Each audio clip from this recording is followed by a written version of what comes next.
মাননীয় স্পিকার, আপনাকে ধন্যবাদ।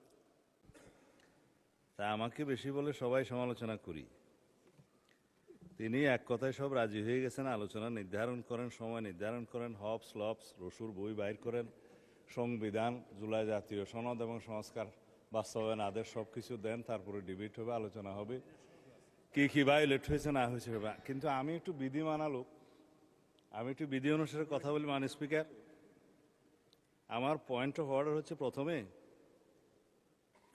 মাননীয় স্পিকারকে অনুরোধ করেছিলাম সেদিন, যেদিন মাননীয় বিরোধী দলীয় নেতা এই একই বিষয়টা উত্থাপন করেছিলেন, যে ওনাকে নোটিশ দিতে বলেন।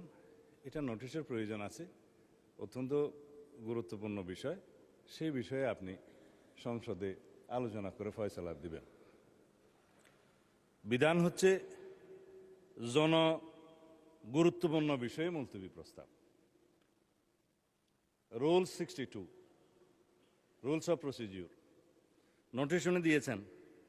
নোটিশে একটা কপি সৌভাগ্যক্রমে আমি পেয়েছি এখানে টেবিলে। মুলতবি প্রস্তাবের বিষয় লিখছে সাম্প্রতিক ও জরুরি জনগুরুত্বপূর্ণ একটি সুনির্দিষ্ট বিষয় সম্পর্কে আলোচনা করার জন্য এই সংসদের কাজ এখন মুলতবি করা হোক। নোটিশ তো দিতে পারবেন আপনি জরুরি গুরুত্বপূর্ণ বিষয়ে, জরুরি জনগুরুত্বপূর্ণ বিষয়ে নোটিশ দিতে গেলে তো আপনাকে অন্য বিষয়ে যেতে হবে, বিধি 68-এ যেতে হবে। This is my point of order. এবং সেখানে আপনি সময় পাবেন আধা ঘন্টা আলোচনার। এখন যদি আপনি সংশোধন করতে চান, সংশোধন করতে পারেন। মানে বিরোধী দলীয় নেতাকে সংশোধিত নোটিশ আবার দিতেও বলতে পারেন, আপনার রাইট আছে। You are milord of the house, অভিভাবক, ইউ ক্যান ইন্টারপ্রিট। এই পার্লামেন্টে আপনি সব কিছু সংশোধন করতে পারবেন। সেই হিসেবে যদি আপনি এখতিয়ার প্রকাশ করেন, প্রয়োগ করেন, তাহলে উনি আবার নোটিশ প্রদান করতেও পারে, অথবা আপনি সংশোধিত আকারে নিতে পারেন। এখানে পার্লামেন্টের অনেক অফিসার্স আছেন, লেজিসলেটিভ উইংয়ের আছেন, আপনারা হয়তো এটা দৃষ্টি আকর্ষণ করতে পারতেন। মাননীয় স্পিকারের নোটিশটা দেয়া হয়েছে জরুরি জনগুরুত্বপূর্ণ বিষয়ে সাম্প্রতিক, সেটা আসবে 68-এ, এবং সেখানে আপনি আলোচনা করার সুযোগ দিতে পারবেন আধা ঘন্টা যদি আপনি প্লিজড হন। আর এখানে 62-তে যদি আপনি নোটিশটা অ্যাকসেপ্ট করেন, তাহলে আপনি সময় দিতে পারবেন 2 ঘন্টা এবং 3 দিনের মধ্যে। যদি আপনি সম্মত হন এবং বিরোধী দলের সদস্যের মধ্যে যদি 25 জন সেটা সমর্থন করে এবং সরকারি দলের সদস্যদের মধ্যে যদি কেউ আপত্তি না তোলে, এখন আমি আপত্তিও তুলছি না, অনাপত্তিও তুলছি না, কারণ সেজন্য আপনার অনুমতি লাগবে, আলোচনা হবে। নোটিশটাই তো বৈধ হয় নাই, আপনি বৈধভাবে আগে নোটিশ দিতে বলেন, তারপরে আলোচনা হবে। আপনারা মাননীয় সংসদ সদস্য, আপনারা বসেন দয়া করে। মাননীয় স্পিকার বসেন দয়া করে, বসেন। মাননীয় স্বরাষ্ট্রমন্ত্রী, আপনি আপনার বক্তব্য শেষ করুন। আমি আপনার প্রোটেকশন চাচ্ছি।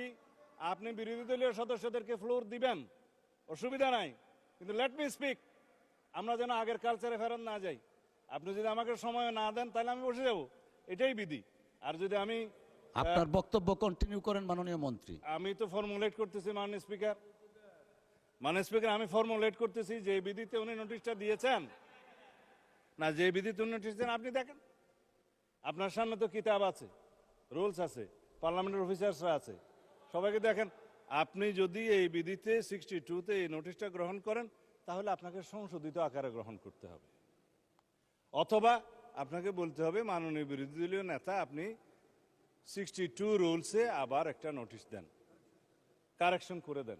এটা হচ্ছে আমার ফার্স্ট পয়েন্ট অফ অর্ডার। এখন এখানে তো বিরোধিতা করার কিছু নেই, আমি তো অপোজ করছি না। আপনার এভরি রাইট আছে নোটিশ দিয়ে সংশোধিত করার এবং আপনি অ্যালাউ করার।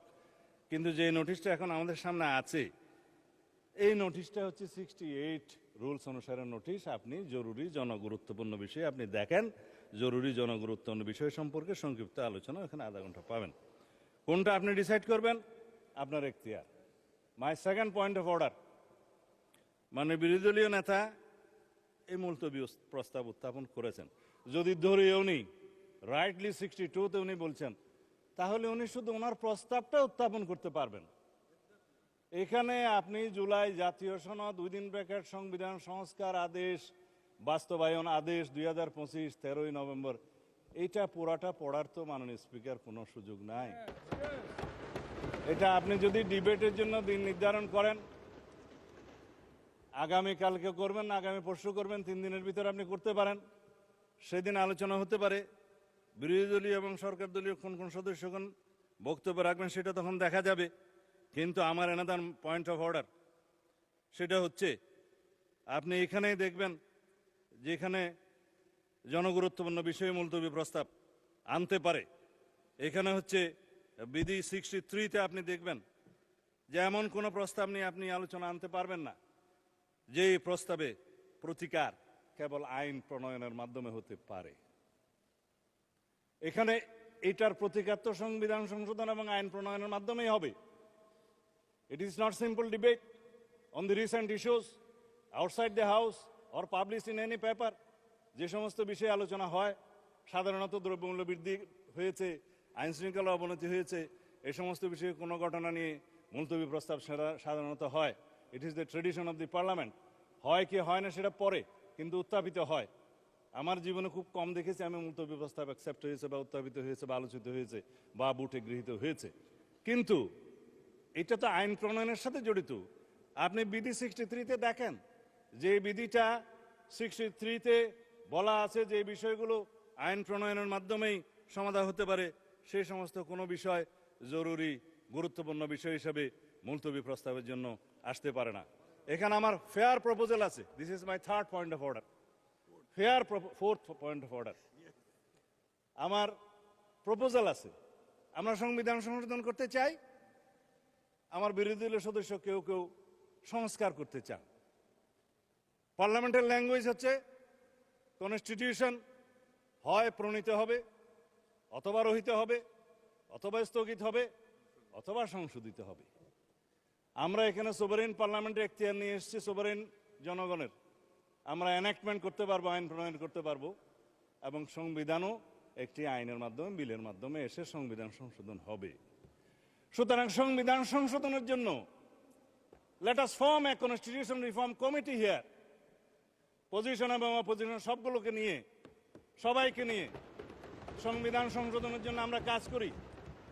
এবং আমাদের গুরুত্ব দিতে হবে জুলাই জাতীয় সনদ, যেটা জাতির সামনে সংসদের দক্ষিণ প্লাজায় সবাই স্বাক্ষর করেছেন, একটা ঐতিহাসিক রাজনৈতিক সমঝোতার দলিল। আমি এটার বিরোধিতা করছি না এই জন্য যে দলিলের মাধ্যমে সংবিধান পরিবর্তন হয়ে যায়নি, সংবিধানের কোনো বিধান পরিবর্তন হয়ে যায়নি, কোনো অর্ডিন্যান্সের মাধ্যমে সংবিধানের কোনো কিছু ডিলিট হয়ে যায়নি, সেটা জায়েজ আছে, কিন্তু প্রস্তাব করা যায়। এইটা হচ্ছে সেই প্রস্তাব, জুলাই জাতীয় সনদ, যে পরবর্তী পার্লামেন্টে সংসদে সবাই রাজনৈতিক সমঝোতার দলিল হিসাবে এটা অনুযায়ী আমরা সংবিধান সংশোধন করব। এবং যে সমস্ত রাজনৈতিক দল ম্যানিফেস্টোতে অন্যান্য বিষয় উল্লেখ করেছে, সেই ম্যানিফেস্টো অনুযায়ী জনগণের ম্যান্ডেট পেয়েছে, আমরা 51% ম্যান্ডেট পেয়েছি। আমরা সেই মতো আমাদের ইশতেহারে উল্লেখিত অন্যান্য বিষয়গুলো যেগুলো সংবিধানকে টাচ করবে সেখানে এগুলো আনতে পারবো, এবং অন্যান্য বিষয়গুলো হয়তো আইন কানুন পাশ করে করা যাবে। যাই হোক, আমরা যেমন কৃষি ঋণ মওকুফ করেছি, সেটা আমাদের ম্যানিফেস্টোতে ছিল, ম্যান্ডেট ছিল, এটার জন্য সংবিধানে টাচ করতে হয় নাই। এখন আমার প্রস্তাব হচ্ছে, মাননীয় স্পিকার, আমরা কি আইন প্রণয়নের মাধ্যমে যেটা ফয়সলা করতে হয় সেটা কি জরুরি গুরুত্বপূর্ণ বিষয় হিসাবে এখানে ডিবেট করব নাকি করব না?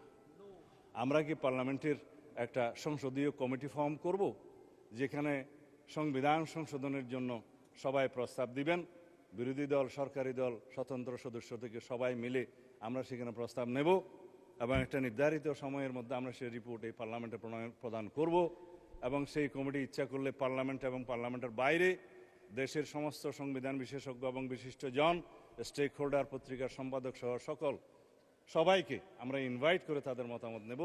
এবং আমরা জাতীয় ভিত্তিতে যেটা আমরা সম্মত হয়েছি, যে জুলাই জাতীয় সনদ যেভাবে স্বাক্ষরিত হয়েছে উইথ নোট অফ ডিসেন্ট, যারা জনগণের ম্যান্ডেট প্রাপ্ত হয়েছে সেই নোট অফ ডিসেন্টগুলো ম্যানিফেস্টোতে উল্লেখ করার পরে সেই হিসাবে যাব, নাকি শুধুমাত্র আমরা এখানে ডিবেট করে মুলতবি প্রস্তাব গ্রহণ করা হইল হ্যাঁ অথবা না বলেন না করছে এগুলো সেখানে যাব? মেজরিটির ভিত্তিতে আমরা যেতে চাই না। আমরা সমঝোতার ভিত্তিতে জাতীয় সংসদে একটি এমন সংবিধান সংশোধন করতে চাই যেই দলিলটা আমরা জুলাইয়ের গণ অভ্যুত্থানের শহীদের আকাঙ্ক্ষাকে আমরা ধারণ করতে পারি। আমরা বাংলাদেশের মানুষের পরিবর্তিত পরিস্থিতিতে সকল প্রত্যাশাকে ধারণ করতে পারি। সেই জুলাই গণ অভ্যুত্থানের শহীদের আকাঙ্ক্ষা, প্রত্যাশা, জনপ্রত্যাশা, বিরোধী দল এবং সরকারি দল সবাই মিলে যারা সংসদের বাইরে আছে তাদেরও মতামত সহ নিয়ে আমরা এমন একটা দলিল রচনা করি যাতে করে আমরা অনেক দিন এই দলিলটা নিয়ে কাজ করতে পারি। অনেক দিন বলার কারণ হচ্ছে সংবিধান মানুষের প্রয়োজনে, দেশের প্রয়োজনে, সমাজের প্রয়োজনে, চাহিদা অনুযায়ী সময়ে সময়ে অবশ্যই কিছু কিছু বিধান পরিবর্তন করতে হয়, সময়ের দাবি। সেই জন্য আমরা একটা পারপিচুয়াল নেচারের অ্যামেন্ডমেন্ট করি যেটা অন্তত দীর্ঘদিন পর্যন্ত আমাদের এখানে থাকবে। আমরা সেই সংবিধান নিয়ে আগাতে পারবো। আপনি এখন ডিসাইড করতে পারেন মাননীয় speaker, you are my lord of the house. ধন্যবাদ।